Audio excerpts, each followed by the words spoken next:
Hey everybody, welcome back to A Matter of Life and Maiden, the podcast of the Beast. I'm Joe Labriola. And I'm Matt Wagner. And today we're going to talk about the mighty 1984 Iron Maiden album, Powerslave. Some argue the greatest Iron Maiden album of all time. But before we jump into that, Matt and I have been busy over the past week doing some stuff with our podcast. We created a Facebook page at https://www.facebook.com/A Matter of Life and Maiden / link in the description. There. Yeah, link in the description. We'll post it for you. Head over there, check us out, and we've also got an Instagram page up and running. Send us a message on Instagram, or just type in @A Matter of Life and Maiden, and you can find us there. We'd appreciate it if you guys followed us and just give us a few likes, give us a few dislikes, give us a few comments. Just give us something. We need you. But let's dive into Powerslave. Talk about some Powerslave. First track on the album is Aces High. I think without a shadow of a doubt, this is the best Maiden opener they've ever done. I don't want to jump ahead to anything else. I really do like Caught Some More in Time too from the next album. It's like neck and neck. I can't say that. I mean, like as an opener, that kick in the face, that raw right out of the gate. I mean, the thing that's great about the opener with this too is, it's like you said, the kick in the face, everything, and then the Churchill speech live stuff. It's. I think they should have put the Churchill speech on the Powerslave album. Yeah, on the recording. Yeah, it would have been an amazing. I believe on one of the greatest hits albums they actually do that. They put the Churchill speech recording, and then they just go right into a regular studio version of Aces High. It's a perfect fit. Perfect fit for an amazing song. I mean, similarly to what we talked about in the previous recordings of Peace of Mind and Number of the Beast, this is another golden era album that is going to have a ton of stuff where we're just like, this is awesome, this is awesome, this is awesome, just because it is. Dave Murray's solo on this album is unbelievable. One of his best solos. I mean, Dave Murray was just killing it in the 80s. Every album, killing it. And this is a thing, too, that we want to bring up with this album, too, and I think it's important to talk about.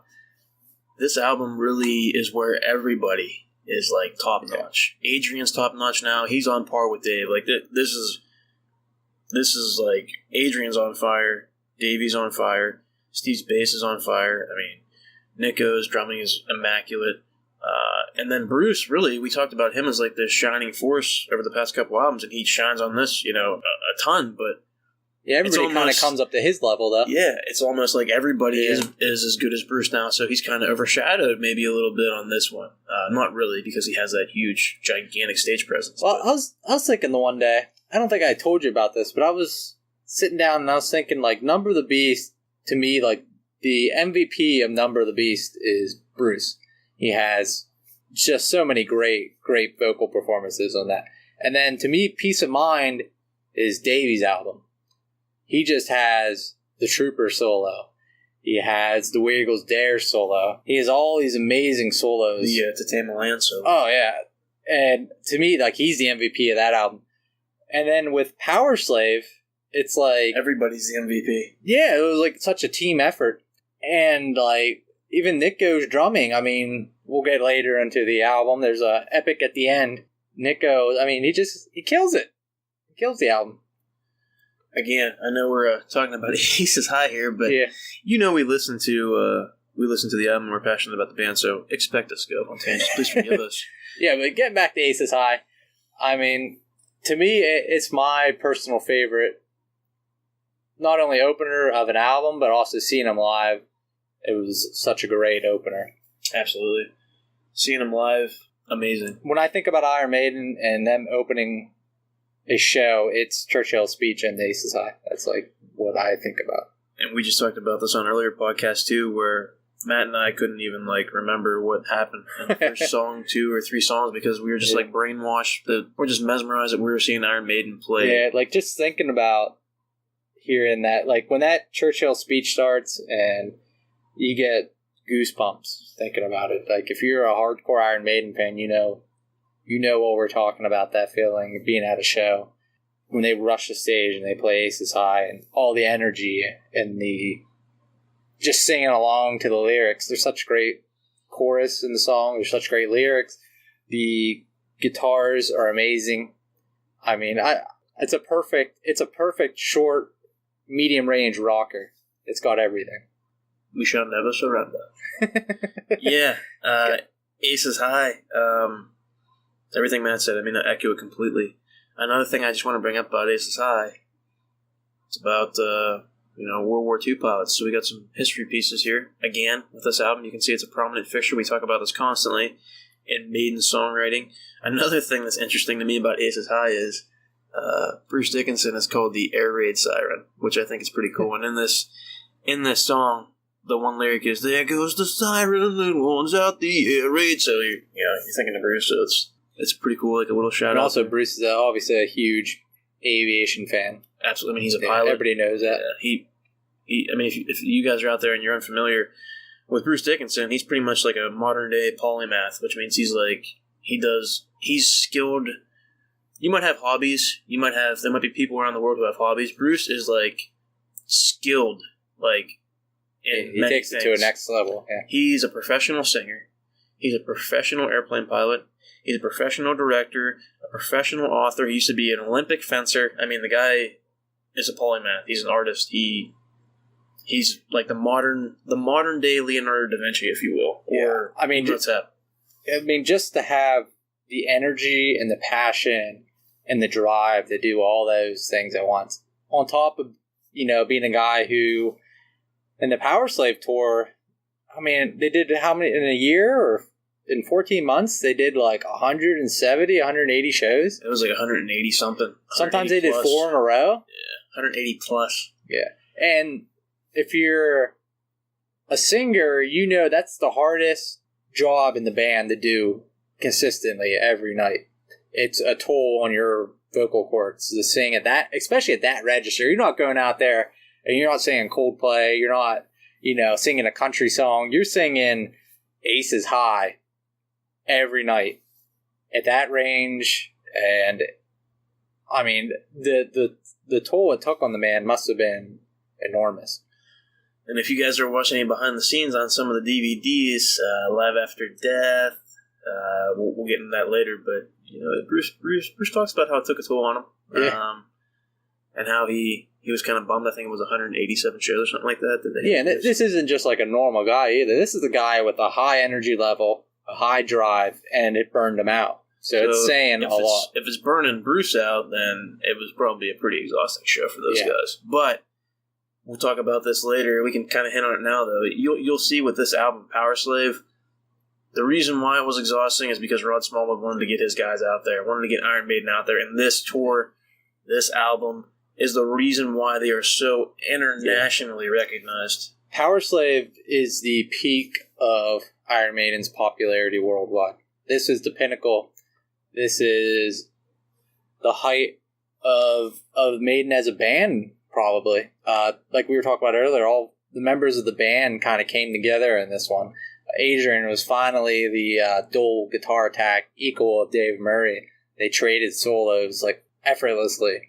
Everybody. Nico this is his second album with the band. He's completely, immersed in the band now. Bruce is just killing it like always. This is as good as it gets with Iron Maiden, and it's as good as it gets with metal music, and it's as good as it gets with rock and roll. This is it. If you don't like Powerslave, you're probably not even listening to this podcast. Yeah, we talked about it before. This album, along with Number of the Beast, a lot of people argue which one's better. Yeah, like popularity-wise, if you took a poll of Iron Maiden fans of what their favorite album was, the two highest choices would probably be Powerslave and Number of the Beast. Powerslave would probably win. I'd bet pretty good money that the most liked album is Powerslave out of the whole Iron Maiden catalog. I have to say that as well. And Aces High is a pretty, damn good reason why. Yeah. If it's not their best opener, it's 2 or 3 at least.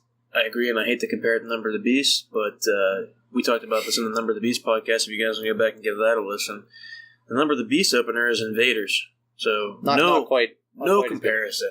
No comparison to Aces High. Not quite. All right, Aces High, phenomenal song. 2 Minutes to Midnight. 2 Minutes to Midnight is probably the second most well-known Iron Maiden song in the general music fan category. Everybody, or people that know Iron Maiden, usually know Run to the Hills. That's the song they know. And probably second to that is 2 Minutes to Midnight. It was in the GTA game Vice City. And that's probably like where I first heard Iron Maiden. Now, I didn't know at the time that's who they were, but I remember listening to the song and thinking it was pretty cool. And 2 Minutes to Midnight has that mass appeal without being a simple, just kind of like Run to the Hills where it's a simple song. It has simple lines. It's just easy. It's catchy. It's really listenable.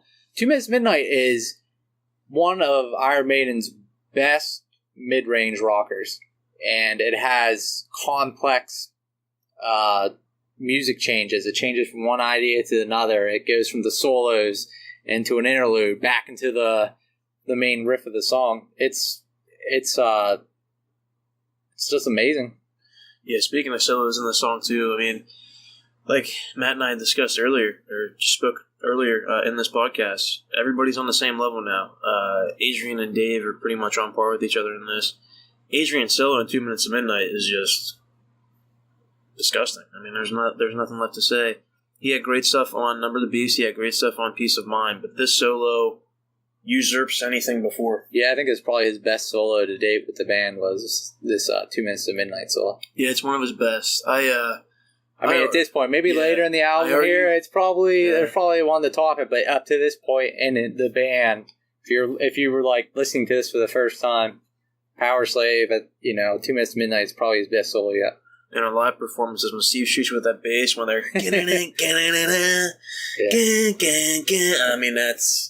I mean, we got shot a couple times. He shot us a couple times. Yeah, I got a couple scars. Yeah. I mean, to me personally, like, I've heard 2 Minutes to Midnight so many times that I'm kind of like a little jaded listening to it and just how awesome it is. And because it gets played a lot, it's one of their most played songs with Run to the Hills, The Trooper, stuff like that. But if you take a step back and look at it, the lyrics of 2 Minutes to Midnight are some of the best that the band has written. The idea of the doomsday clock being that close to midnight, and the idea of war and just the nations using its children to feed this war machine is like a really kind of graphic representation of what's really going on in the world during the 1980s. Yeah, in the 1980s, you're talking about, Cold War, nuclear war. You got United States and Russia, two big superpowers. We're talking about some stuff here, little nuclear deterrent stuff going on. Everybody's kind of worried. Yeah, I don't know that. how young the people out there listening are, but they might not remember what it was like to kind of live on the brink like that and have another nation pointing nuclear weapons at you, and you point nuclear weapons back at them, and one false move could have ended the world. Yeah, nobody realizes that, but that's what 2 Minutes to Midnight is about. 2 Minutes to Midnight is about war, like Matt said, in particular, nuclear war, and the scare of that. And it's an amazing song. Again, subject matter is amazing. Sure. Yeah, I mean, just like I'm sitting here looking at the lyrics of the song, and it's just like every line is like awesome. Kill for gain or shoot to maim. We don't need a reason. The golden goose is on the loose and never out of season. I mean, it's just like looking at all the lyrics, they're all amazing. It's one of the best. Breed on the demon seed. Yeah. The glamour, the fortune, the pain. Yeah. I mean, it's so iconic lyrically. An amazing lyrical song. I think we might put this in the top 5, top 10. Yeah, we'll do a lyric podcast. We'll rank our 10 favorite Iron Maiden lyrical songs. But I think this would definitely it'd have to be like one of them. Absolutely, it's brilliant, man. I got nothing to say. It's brilliant. What's kind of funny is that this isn't even the best lyrical song on the album. It's not, and we're sitting here talking about how awesome it is, and it's not even the best one on the album. It's not. And we talked about Ace High too. Amazing lyrics for that too. But I think this one's a little deeper. This digs a little deeper than Ace High. Yeah. But that's the first two songs of the album. Pretty well recognized songs, like we talked about in Maiden's catalog. Pretty popular. Yeah, you guys, if you're listening, you all know about Aces High and 2 Minutes to Midnight and what that's all about. And it's also, can you think of a better duo of openers? First two songs on the album, just right out of the gate. The only one that I would argue that might be on par with this would be the next album I'll talk about, Caught Some More Time, Wasted Years. Yeah. Other than that, maybe Seventh Son of Moonshine and Infinite Dreams, but that's it. We've seen this. We've seen Aces High and 2 Minutes to Midnight back to back on two different tours, and it's hard to beat. Yeah, we've seen it 3 shows live, and every time it's a crowd pleaser, and everybody loves Aces High and the 2 Minutes to Midnight. It just goes together. It's like peanut butter and jelly. They just work. Not so much known from Iron Maiden is the next track, Lost for Words, Big Aura. What's your favorite lyrics out of Swords? My favorite lyrics out of the instrumental? This is the other lyrical song we were talking about that was awesome. Yeah. This instrumental is great. I mean, I like it. I do not dislike it. But you know, it kind of reminds me of Peace of Mind sound a little bit. A little bit it does. Like I could hear it on Peace of Mind. It does. And I think out of all Maiden's instrumentals, though, if you're including Ides of March, if you're including Genghis Khan, and obviously Transylvania, this might be, for me, not the weakest, but the second weakest. Genghis Khan's the weakest for me, then this, then Ides of March is a little better, and then Transylvania is obviously the best. But this isn't a bad instrumental. It's just not great. It's not in the great category. It's in the good category. It's in the good category. I agree with you. Really, Steve wrote this one. This is his instrumental. There's not really too much to say about it. I mean, I believe Steve's written every instrumental, hasn't he? Yeah, I believe so. And he's actually written a couple more because Phantom of the Opera, the middle part was an instrumental that Steve had written that he added into Phantom of the Opera. So that's even like an instrumental in itself. And I think that's a good point because we really start to see it on, we talked about it earlier, like the soul of the band. I think that's what Iron Maiden kind of becomes. They take these little instrumental parts and fuse it with the music, and that's how it becomes so progressive. And that's something that you couldn't have done with the band with Clive. I don't think Clive had that technical ability to make those switches from, one musical idea into another so seamlessly. I think Nico is built for that. Yeah, he definitely is. I mean, it's definitely a step up, as we talked about with Peace of Mind and his coming into the band in '83. But not too much, for me to say really about Lost of Words. Go ahead. Yeah, I was going to say that, like, some leaders of bands are good at one thing or the other. They're either musically gifted in terms of writing music. Like, Elton John's a musically gifted person. He doesn't write any of the lyrics on any of his songs. Some people are lyrically gifted, where they'll write the lyrics to all their band songs. Like Rush. Neil Peart writes all the lyrics to the songs. And nobody else in the band writes lyrics. And that's kind of like, that's his gift. Steve Harris has both gifts. He can write lyrics and he can write music. And he does better than anybody else in the band. You bring up a good point, too, with that. I think it's not only Steve Harris that can do that, but the thing that's so great about Maiden is there's multiple people in the band who can do that. They have the musicianship with Davey, Nico, everybody, Adrian. Yeah, they're all top notch. All top notch. Yeah. And then you have writers like, we would see later, maybe not on Powerslave, but Steve writes amazing. Bruce writes amazing. Adrian writes amazing. And Bruce is, if it wasn't for Steve in the band, Bruce would be like, this like god of the band being able to write this music, but they're all kind of overshadowed by Steve in a way. Now, Steve gets a bad rap, especially in terms of later on in the 90s, and even in modern day, Maiden fans kind of give Steve crap. But the fact is, if you like Iron Maiden, it's because Steve made that sound by, pretty much by himself.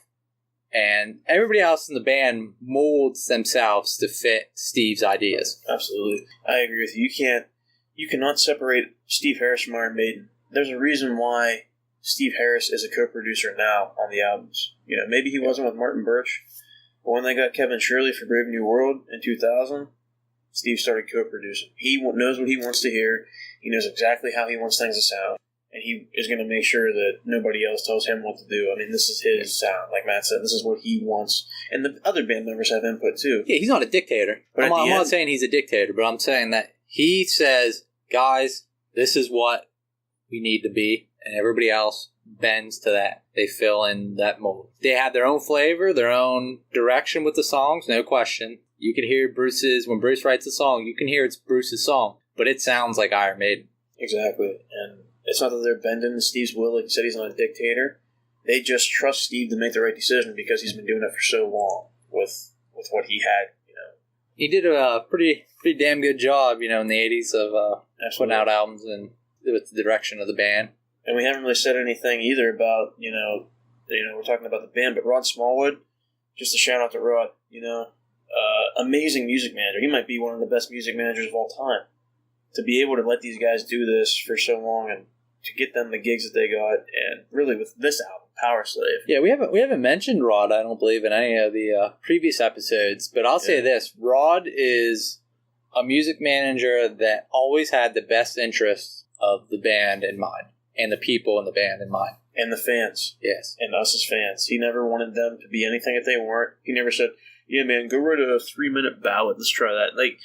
Never wanted that to be popular. It wasn't about popularity. It was about, and we talked about this in the first podcast we did, it was about the authenticity of the band and what they wanted to do.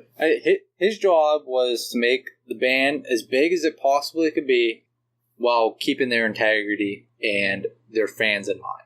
They didn't turn into Def Leppard. They didn't become this poppy metal / hair metal rock band. They kept their integrity from the very first album, Iron Maiden, up until the last album that got recorded here, Book of Souls. Same band, integrity-wise, through the whole thing. Absolutely. Not saying that all the albums were good. Not saying that they're all, 10 out of 10s. But their integrity was unquestionable from the very first album to the last. And you can't say that about Metallica. You can't say that about a lot of Can't really say it about anybody. Can't really say it about anybody, to be honest. So shout out to you, Rod. Thanks, Rod, if you're listening. Rod. I'm sure you're listening, so thank you. Next song, Flash of the Blade. This is a Bruce one. Flash of the Blade's like one of those songs that you can introduce the band to somebody that's just a general, maybe they listened to classic rock before, or they knew some hard rock. You'd be like, here's Flash of the Blade, and they could get into it right away. It's a pretty simple song. It's got a catchy riff. It's got decent chorus. I mean, it's not the deepest song in the world. It's not, the most complex song in the world, but it's something you could really wrap your head around the first 1 or 2 times listening. Yeah, this is a Bruce song, and like Matt said, the riff, I mean, it's pretty iconic and it's pretty catchy. I mean,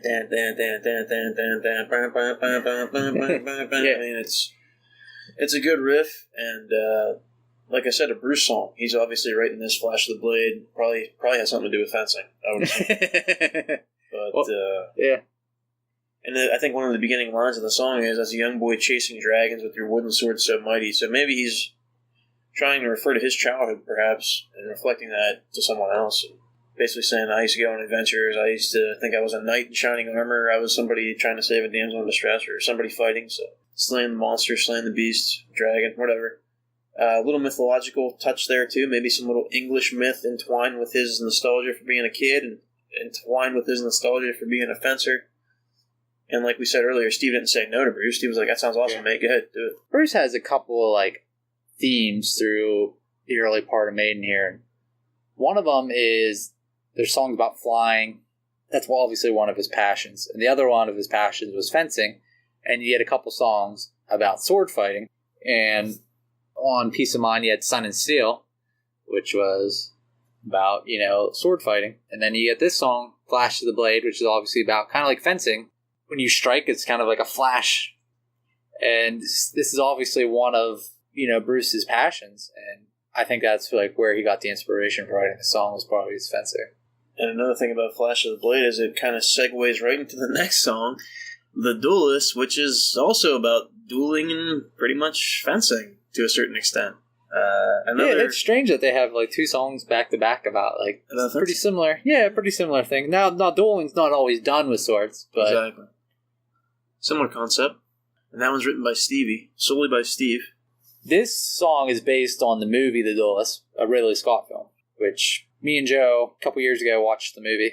Kind of influenced by the band to watch it, and it's a great movie. If you're out there and you're looking for just a cool movie to watch, pop in the Duelist. Now it's not a simple film to watch. You have to pay attention, and there's great film work in it by Ridley Scott. Obviously, there's hidden things in it that you can see, but it's about two guys that the one insults the other one, and he challenges them to a duel. And back in the late 1700s, early 1800s, you had to accept the duel, or you were not a man, and you'd rather die than be considered a coward. Absolutely. So when somebody dueled you, you dueled.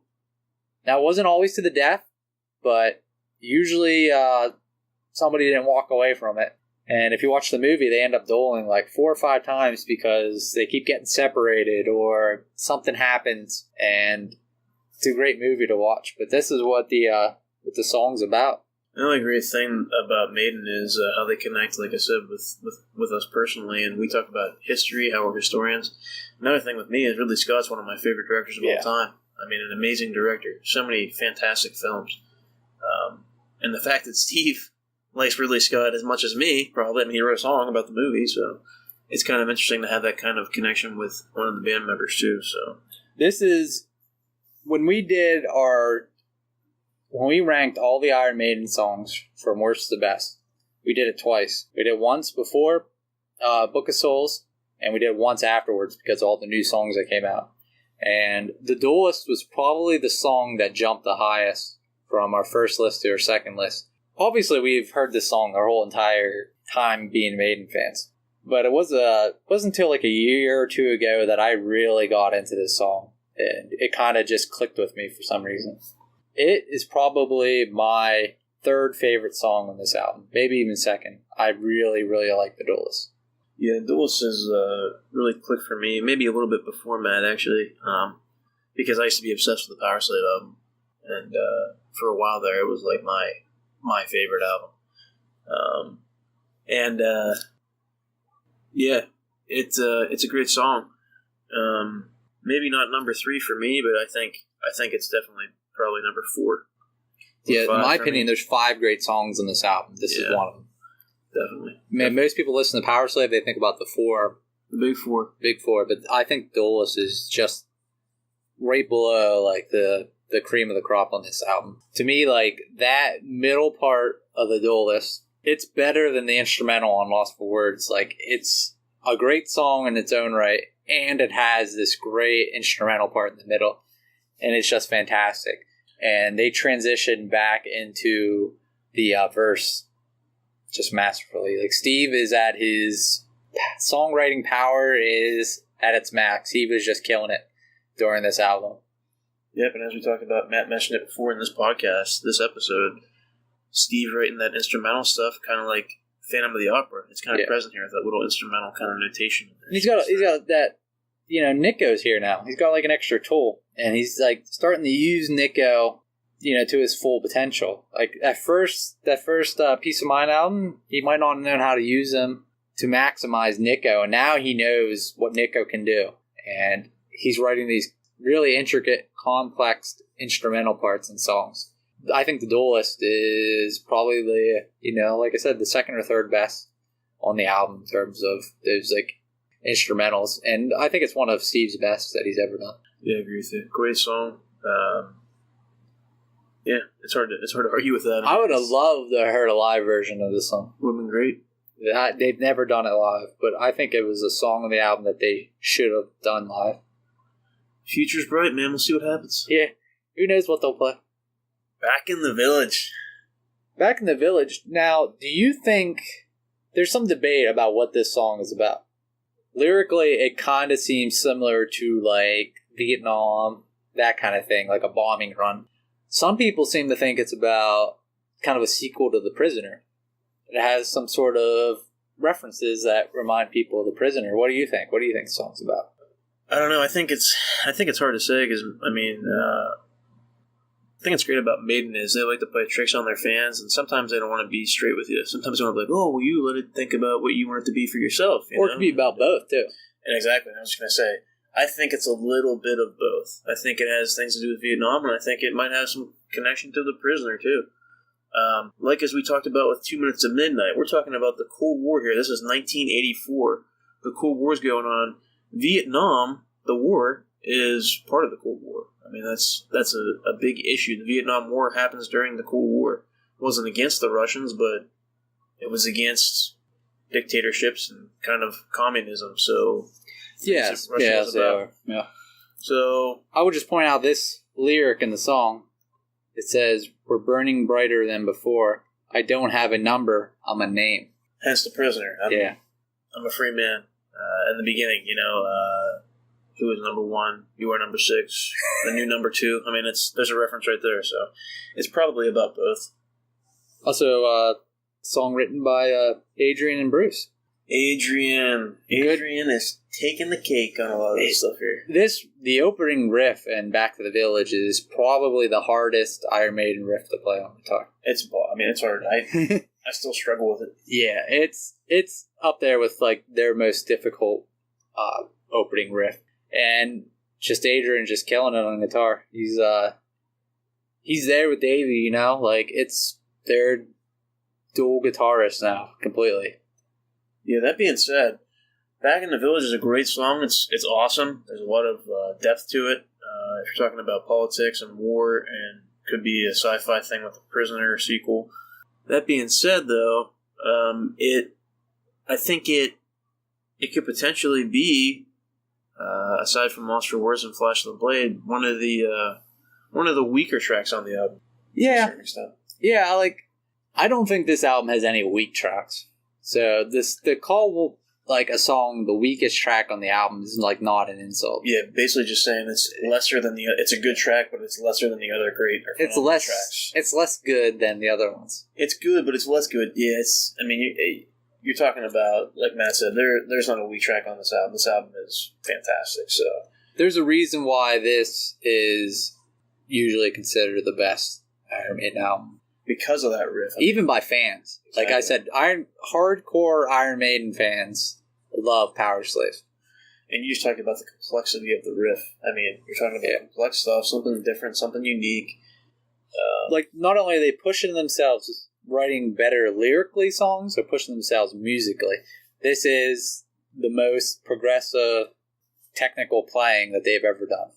And I know... if you guys are out there listening, we might not seem as excited about this as we were for Number of the Beast. I mean, I know on Number of the Beast when we did the podcast, we were like, oh my god. Well, I got some news, okay? We're moving on to the next track, Powerslave.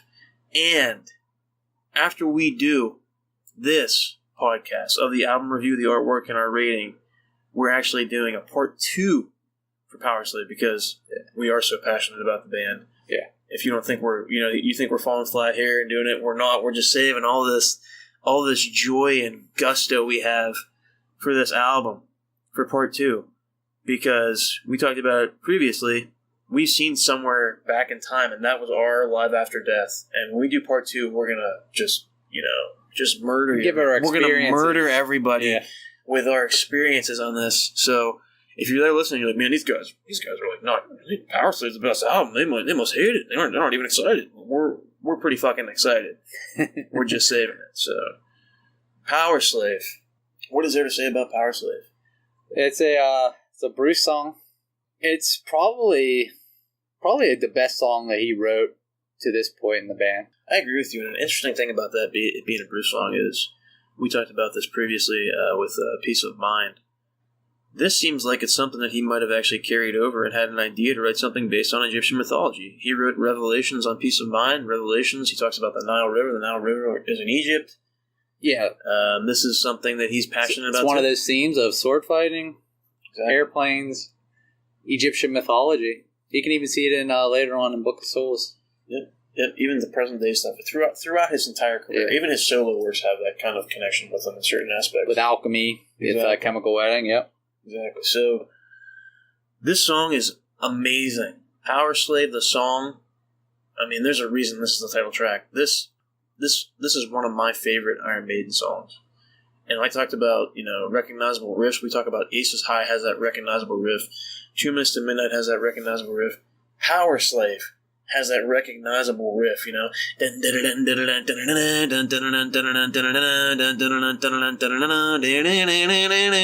throwing a little bit of that kind of Egyptian flair into the riff. A little bit of, I don't even know, like a Phrygian scale on guitar or something like that. It sounds incredible. The solo, oh my god, Adrian Smith's solo in this, ridiculous. One of his best solos, in my opinion. Yeah, without that. I mean, Adrian Smith's Powerslave solo, when I saw it live, my face, just hearing it, it's insane. Yeah. Here's what we're talking about. Nothing but good things to say about the songs on this album. It's impossible to encapsulate everything about this album in one podcast, and that's why we're doing two. This is... Yeah, I think with Powerslave, the song, the instrumental part in that song, just another home run. Like, how many is that in this album? We've had 2 Minutes to Midnight, the middle instrumental part in that song, amazing. The Duelist, amazing. Powerslave, amazing.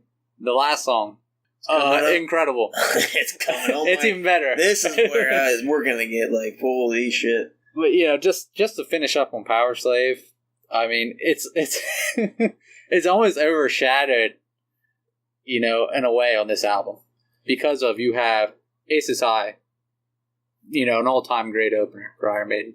2 Minutes to Midnight. A song with mass appeal that became, popular even amongst just regular casual music fans. And then you have, the epic that closes the album. Just, godlike status amongst Iron Maiden fans. And then you have Powerslave, and it's like, sad to say, it's like the 4th or 5th best song on the album. I like The Duelist a lot, but, that's my opinion. But usually most people's scale, it's like the 4th best song on the album. Yeah, I think this might be the 3rd or 4th for me too, because I'm a huge Mythology fan. I mentioned that earlier. I love Bruce's lyrics on this. I love everything he says. And we saw this live on the Book of Souls tour, and it fit perfectly in the Book of Souls. It's perfect. It's perfect. It's the lines he talks about are reminiscent of not only ancient Egypt itself and the gods and stuff, but he also talks about he hints to the afterlife in this. Bring me the blood and red wine for the ones who succeed me, for he is a man and a god, and he shall die too. Talking about pharaohs, talking about returning from the grave, talking about mummies, talking about like a curse of a mummy, like Tutankhamun comes back, the curse, it's really what it is, and it also fits into that horror concept that Steve wrote. So Steve wrote all this horror stuff for years, and now Bruce kind of was like, I'm going to do one of my own. I like Egyptian mythology. I'm going to write a horror thing about Egyptian mythology, and it's kind of like what I was saying about how Steve made this model of Iron Maiden, and the rest of the band kind of fit into it. And this is where Bruce fits into it. He, writes a song that Steve would almost write, but he wrote it with him and Adrian wrote it. But it sounds as much like Iron Maiden as any song that there has been. It has that mythology to it. It has that great riff, has the great instrumental part. It's amazing solo. The transitions between one musical idea and the other, it's great. Like, you would almost think Steve would have wrote this song, but he didn't. Exactly. And not to, talk about the past here, but really those kinds of ideas and thoughts where members of the band would put their input in was kind of first realized on Peace of Mind. And I think it just kind of, like we had talked about, it kind of just went from there, and they took a turn. Yeah, not to digress too much, but to me, Number of the Beast sounds the least like Iron Maiden that I know out of any of these 5, whatever you can call them, Golden Era albums, up until Somewhere in Time, or Seventh Son. To me, Number of the Beast sounds the least like the Iron Maiden that I know. Powerslave is the epitome of what Iron Maiden sounds like. It is, it is how everybody out there pictures Iron Maiden sounding. It's them at their full power. They're completely balanced as a band. Every instrument and the vocals are all balanced. They're all at their height. Nico's drumming. Steve's bass in this album sounds amazing. It's probably the best sounding bass that he's done, to me personally, in the whole Iron Maiden catalog. I think it's the best playing that Steve does. Adrian and, Davey are just, if you put them on a scale, they're completely equal in this album. They all have amazing solos. There's stuff where they're playing together, those scales together, those instrumental parts together. The guitar sound incredible. There's no denying that this album is probably the best, I'm not going on a limb here when I say that this album is the best dual guitar album that has ever been done. Maybe in rock music history. Maybe I'm wrong. I don't know every rock album, but to me, this is as good as it gets if you like guitars. I agree with you 100%. And we're going to see that when we talk about the Rime of the Ancient Mariner, if you dare. Yeah, well, I'll just go ahead and say this is Joe's favorite song probably ever. Amazing. This is my favorite song of all time. This is my favorite Iron Maiden song of all time. For a reason. This is, there's a nostalgic appeal to it. Tell me what happened the first time you tried to listen to this song. Yeah, I talked about this on an earlier podcast, just in case you guys haven't listened to it yet, in episode 0. When I first was listening to Iron Maiden, I was the kind of person who was into that punk kind of music. I like quick stuff. I like 3 or 4 minute songs. And I remember when I was downloading this song, I saw that it was like 13 minutes and 45 seconds, and I was like, okay, I'll try it, see what it's like. I think I listened to like 2 or 3 minutes of it, and I was like, this song's too long. I was just skipping. It listened to like Aces High or 2 minutes or something. After a while, when I started playing guitar and started getting influenced more into metal and started listening to more Maiden stuff, it made me want to listen to the full song. It made me want to dive in deep. And when I actually listened to this all the way through the first time, I think I listened to it about 100 times after that, like in a row. I had it on repeat because I was trying to I was literally trying to memorize the song line for line, word for word, because I was obsessed with it. It became my favorite song. And this song is not easily digestible. This is not something you just turn on and like from the first time you hear it. It is something like wine that ages well over time. And it's not a song that you really ever get old of or sick of. I will never get sick of this song. I mean, before Matt and I did the podcast today for this episode, I listened to Rime of the Ancient Mariner like the entire week. I've been listening to Powerslave for a week straight now, constantly. I listen to it when I drive to work. I listen to it when I come home. I've just been listening to it constantly because it's just so damn good. And this song, in the past week, I've listened to it probably 7 times. 7 times in the past week. It's just unbelievable. Matt said with the tightness and the guitar stuff, and we talked about how the album on this is where the guitar parts are on par with each other, and Dave and Adrian are together. Yeah, we've been talking about how the bands are completely balanced in this album, and in this song, this is where it all comes together. Yeah, this is the best, most well written Iron Maiden song they've probably ever done as a band. I agree, and I think just Adrian's solo and the Davey solo, and you talk about the instrumental stuff where they go back right into the verse. I mean, at the end there, when they're all huddled there in the front. I think I bought the Live After Death DVD because we were going to go see Maiden, and I was like, holy shit, they're playing Rime of the Ancient Mariner. By this time, I listened to the song probably, 200 times, maybe 250 times. I watched Live After Death because it came out, I think Live After Death, the DVD came out in February of 2008, and I bought it the day it came out, and we saw Maiden in March 2008. So for a month, I wore the shit out of Live After Death and just watched Rime of the Ancient Mariner constantly. And when they would come together at the end, when you had Steve standing by, Adrian, and then Davey's beside Adrian, and Bruce is up there, and then Nick's in the back, and they're just playing, and they're just playing together in unison. I mean, I'm crying. I'm literally, I'm not kidding. I am crying watching it because it's just so, to see the unity there. I mean, it's just it's brilliant. It's a masterpiece. It's gorgeous. It's like a work of art, alive, watching it. And this song is over 13 minutes long. And for a long time, up until Book of Souls, it was the longest Iron Maiden song. And usually when songs are that long, it's not like this really quick rocker. And Rime of the Ancient Mariner, as soon as it starts, is full speed ahead. Yeah. Yeah, and then that. This is Steve's masterpiece. This is my favorite song for a reason. Another reason I like it the most, you can argue that How to Be Thy Name is better. You have that argument, and it's a valid argument. It's your opinion. Like I said, this is my opinion. Rhymes better. I'm a historian. I like to write poetry. I like literature. Another reason I love this song so much is because it's based on poetry and literature. So it has that. It embodies that piece of Maiden that they pull from literature and history and write songs about the stuff they're passionate about. Not only is it good, is it composed well, not only are all the people who play on it, all the members of the band at their apex, they're 150% invested. I mean, just think about Nico's drumming on this song. Exactly. Incredible. 150% invested, but it's also based on a work of art from British literature. They're all British. It's definitive.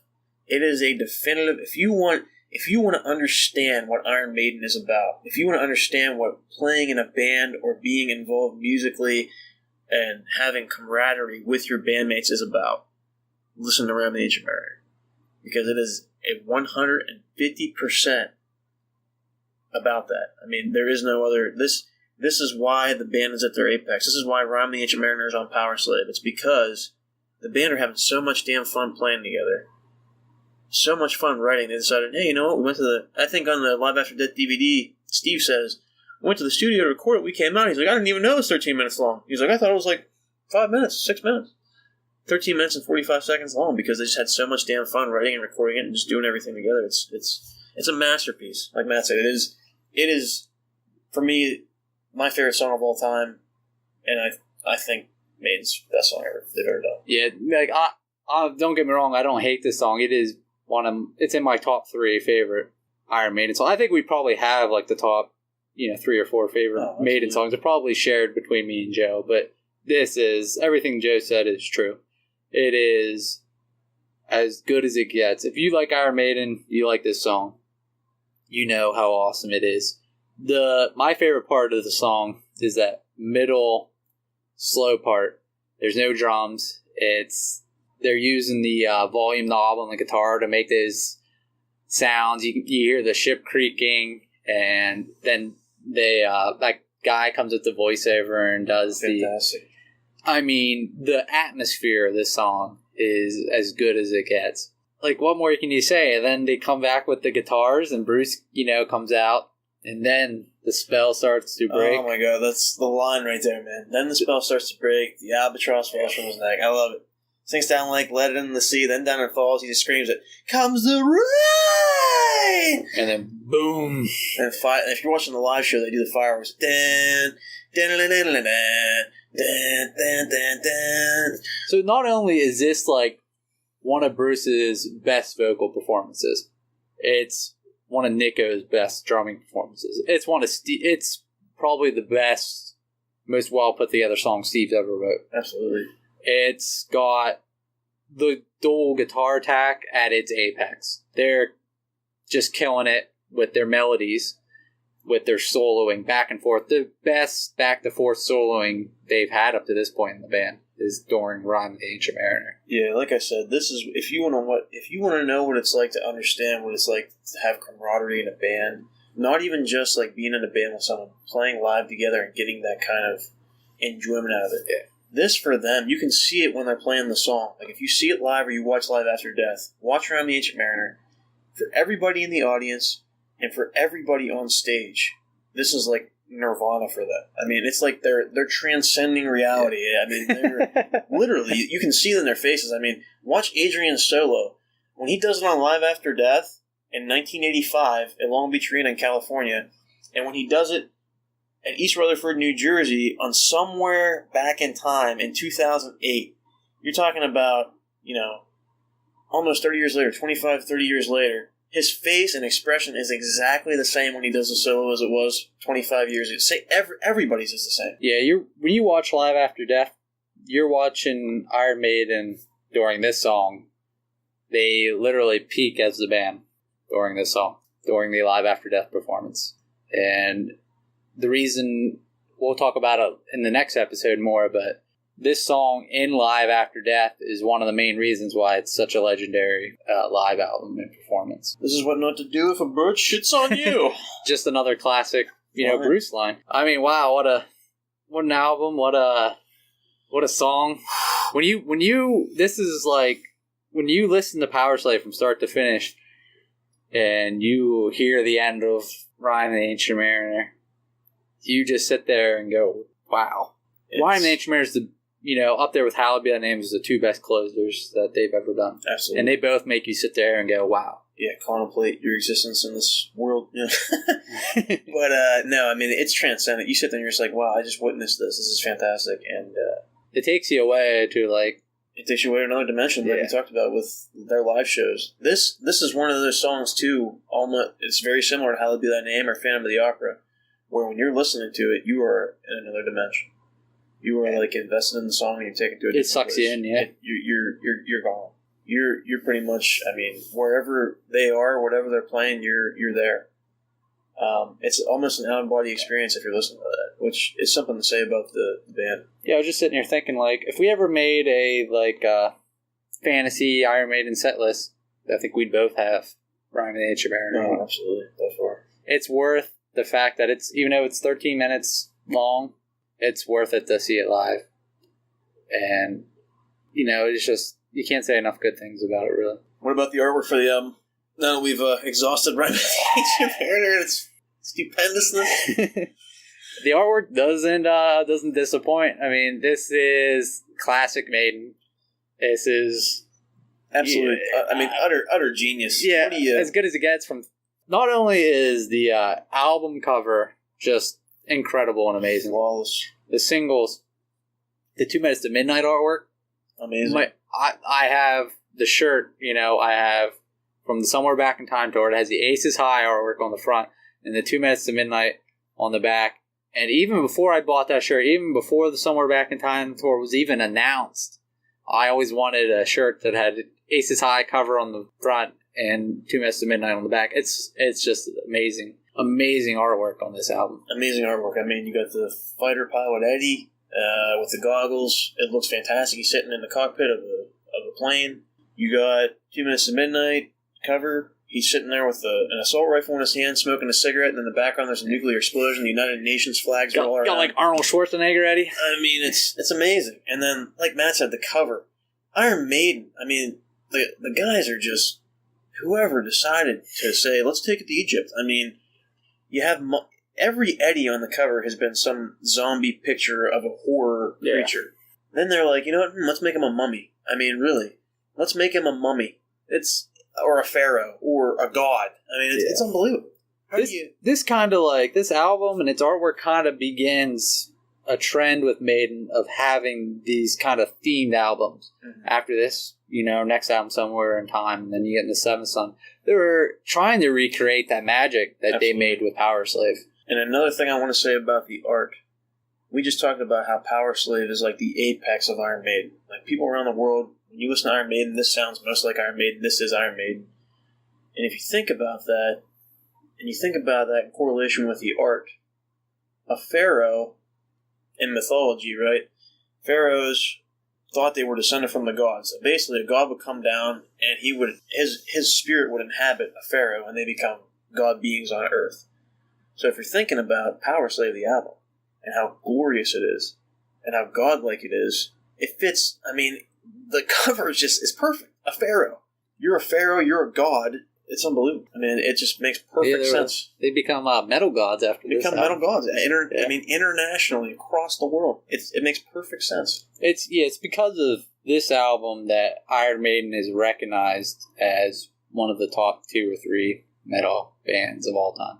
Powerslave. Without Powerslave, you might not be able to say that.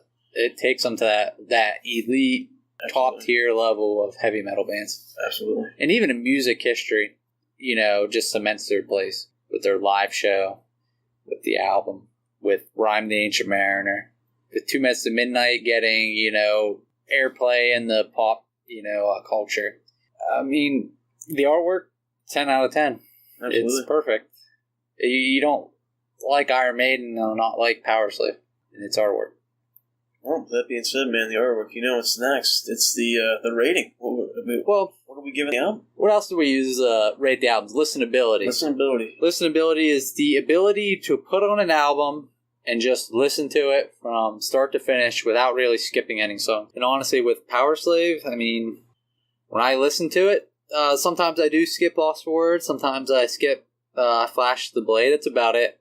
I generally listen to the whole album, and I generally don't really skip even Lost Words or Flash the Blade really that often, so I still really enjoy them. This is, up until this point, probably the most listenable Iron Maiden album. With Number the Beast, you had Invaders, which missed the mark. You had Gangland, not really that great. Yeah, I'm not going to listen to Invaders and Gangland very often if I don't have to. Peace of Mind, really, really solid. It had Quest for Fire and Sun and Steel on it that weren't, as good as they should be or could be. With Powerslave, I think if I had to give a number rating on every song out of Powerslave and average it out, this album probably has the highest grade I would give any Iron Maiden album. I agree with you. You have Aces High, 2 Minutes to Midnight, The Duelist, Powerslave, and Rhyme the Ancient Mariner, and they're probably all 5 in my top 25 or 30 favorite Iron Maiden songs. This is the cream of the crop. It's as good as it gets. Creme de la creme. Yeah, and production on this album being our other scoring criteria. Ridiculous. That sounds amazing. It's the guitars sound amazing. Steve's bass, probably the best sounding Steve's bass, like I said, on any Iron Maiden album ever. Nico's drumming, always amazing. Bruce, just being Bruce. Amazing. Yeah, I mean, by this is the 3rd album that we've had Bruce on, and by this point, we're kind of like, Bruce is amazing. That's, it's expected. Bruce is incredible. You get a little jaded listening to him, but just how incredible he is it's hard to understate in terms of the band. So what do you think, Joe? This was your favorite album for a real long time. Will always be, close to my heart, and I know to yours. Mm-hmm. We had a lot of moments, memories with this album. Yeah, seeing the live DVDs, going to the live shows. This album is, ingrained on me as a person, an Iron Maiden fan, a music fan. What kind of rating would you give this album? Well, with everything we've talked about, and with what's being said, because of the nostalgic moments we've shared, because of my first Maiden tour, basically being in the show I've ever was at, was basically a modern day version of the Live After Death show, which was based around the World Slavery Tour, which is Powerslave. Which we'll talk about the live stuff on the next episode of the podcast. For me, it's hard for me not to give it a 10 out of 10. Yeah, same way, man. I was thinking about this earlier in the day. I was like, I don't know what Joe's going to score because we don't talk about it ahead of time, but it's a 10 out of 10. It's perfect. It has to be. Yeah. Nostalgia, 2 Minutes to Midnight, Aces High, Powerslave, my favorite song, Rhyme the Ancient Mariner. Give a perspective, to our other album ratings. We're not like Iron Maiden fanboys. Well, we are, but we're not like Iron Maiden 10 out of 10, Killers 10 out of 10. We graded our albums pretty fairly, and for us to give this album a 10 out of 10, it says a whole lot about this album. And it's not only because of our nostalgia and the moments we had with it. It's because, if you look back at history, there's people out there who have the same opinion as us because it was so monumental. Yeah, look at those older Iron Maiden fans that actually went and seen the World Slavery Tour. That changed them as, music fans. They might have had, maybe 2 or 3 bands they really liked. Oh, Iron Maiden's okay, but I prefer this band. And then when they went and saw World Slavery Tour, they were like, okay, Iron Maiden's my favorite band. Yeah, I know for a fact that, Lars from Metallica went to see the World Slavery Tour, and it made a huge impact. Now, Lars might be a douchebag, but just to see, the impact when Lars would talk about Iron Maiden, this album, this album influenced a whole generation of metalheads and musicians and just people in their everyday lives. Like me and Joe in our everyday lives, we were inspired by this album to learn more, to see what Rhyme the Ancient Mariner was really about. Go read the poem. Go, listen to Aces High. go learn about World War II and maybe some of the, dogfights and the Battle of Britain and all that stuff.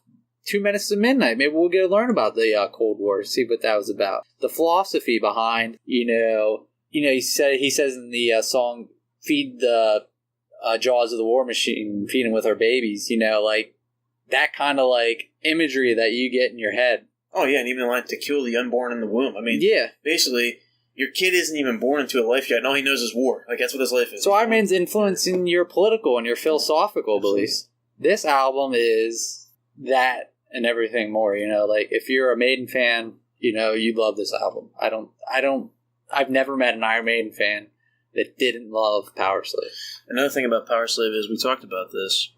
This is the album where when people listen to this or they went to World Slavery Tour, they're getting into Maiden and they listen to it. This is why there's generations of Maiden fans, because somebody's dad or somebody's mom was like, Powerslave was amazing, you're going to listen to it. And when they grow up with it, that's what they have. Yeah, when I was 15 or 16, I went to see the World Slavery Tour. I bought this album. I wore it out. I loved Rhyme to the Ancient Mariner. Exactly. Now it's your turn to listen to it, son. Now it's your turn to listen to it, daughter. I mean, this is... Yeah, we're kind of like the second or third generation of Iron Maiden fans that were, that they created. And here we are. We love the new stuff. We'll talk about it, later in the podcast. We're fans of the new stuff. Powerslave still had such a huge impact on us, even though we weren't even born yet when it came out. Absolutely. So there you have it, guys. Powerslave, Iron Maiden's mighty 1984 album. I gave it a 10. Matt gave it a 10. We're sitting here with a perfect 10 across the board. Let us know what you think. Maybe you give it less. Maybe you think it's an 11 out of 10. Which is deservingly so. Our rating system is up to a 10, though. So, but the guys, Spinal Tap rating. The Spinal Tap rating. Let's go to 11. This is an 11 out of 10. But we got one more part with Powerslave coming. We're going to talk about we got Live some After stories. Death. We got some personal stories. Live After Death. We're going to talk about Somewhere Back in Time, our Live After Death that Matt and I experienced. And we're going to talk about stage set and design and how the World Slavery Tour set the tone for every future tour production that was to come. So please listen to Powerslave. In the words of Arnold Schwarzenegger, do it! Do it now! Alright, guys. Be safe out there. Have a great one. Up the irons. Take care of yourselves. See you next time.